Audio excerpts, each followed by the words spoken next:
दिवाकर नमस्तुभ्यं प्रभाकर नमोऽस्तु ते।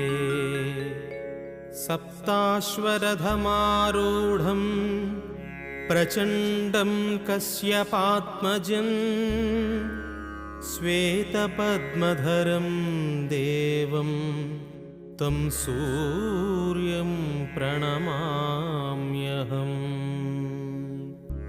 लोहितं रथमारूढं सर्वलोकपितामहं महापापहरं देवं तं सूर्यं प्रणमाम्यहम्।